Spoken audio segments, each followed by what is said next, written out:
What is up, guys? DZ here, and today I'm going to do a discussion video on the North American World Championship qualifier.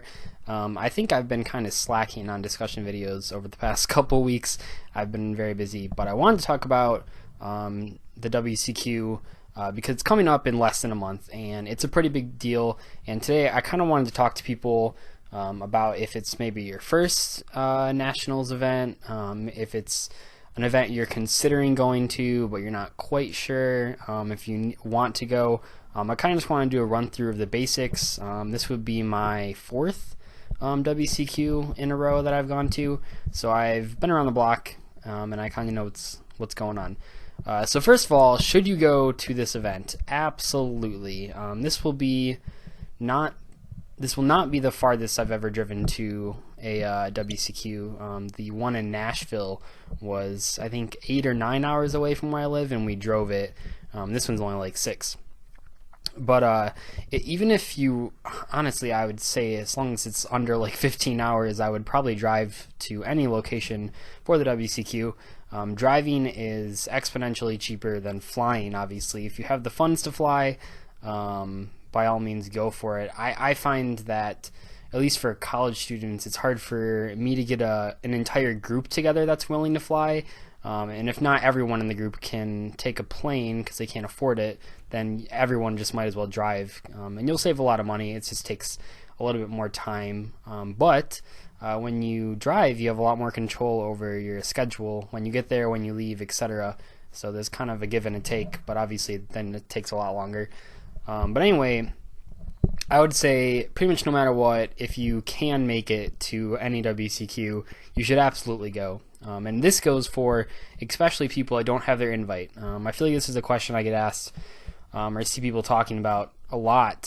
Should I go to the WCQ without my invite? And I think that the answer is a resounding yes. Now, I personally have not been to one without my invite.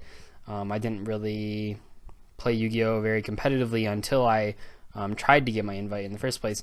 But plenty of my friends have gone without their invite, and they have had a blast. There is so much more to this event than just the main event, and it's really hard to explain, especially if you've never been to a big event. I know there's a lot of people that have only been to regionals, and they don't know if they should go to this, and maybe they hadn't even been to a YCS or anything. And this event is truly like nothing else. And you really have to remember that by round 6, 7, and 8, more than half of the people that were originally in the tournament have all dropped by that point.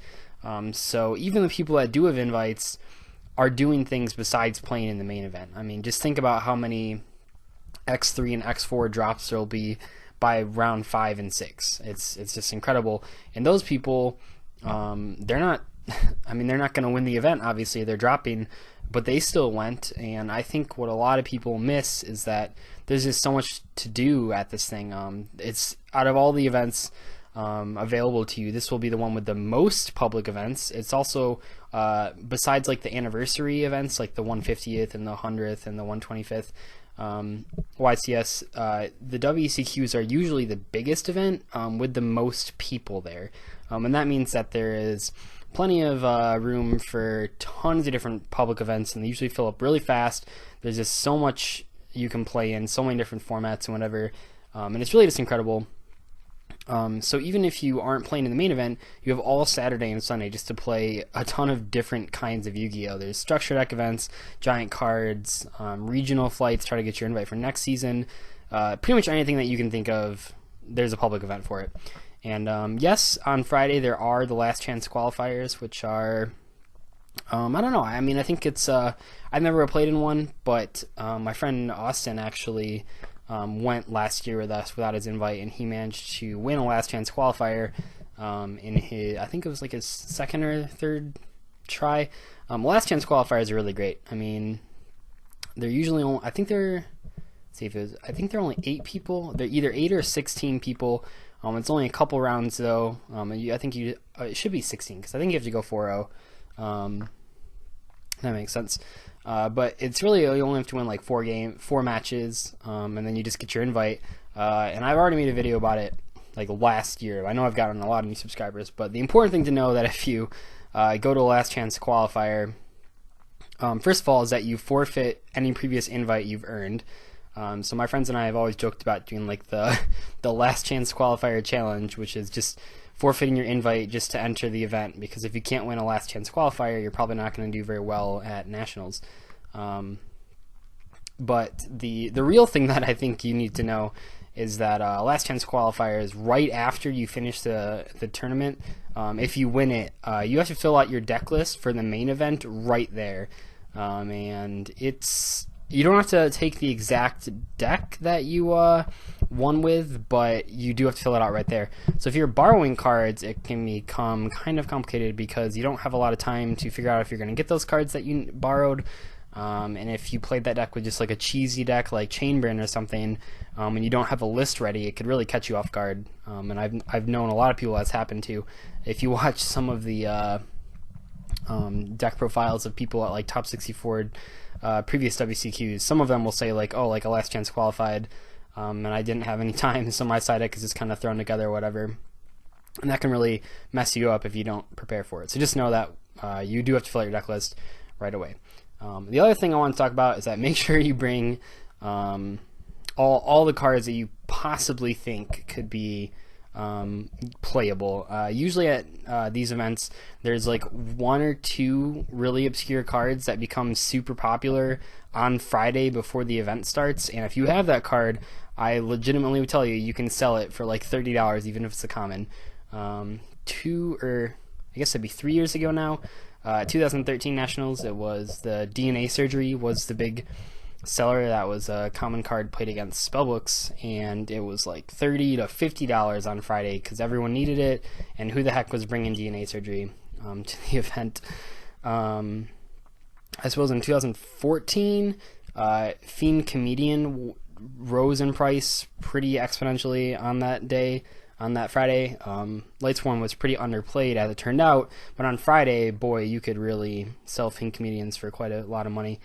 And last year there wasn't really, like, Droll and Lockbird definitely was expensive, but people kind of knew that going into it. But last year was unlike a lot of WCQs because the format pretty much stayed the same from the previous two YCSs. Usually the WCQ format is a little bit different than the previous events. I know we have YCS Origins this coming, well, actually the public events have started for that, but this coming weekend we have YCS Origins, and that'll be the last YCS before our North American WCQ.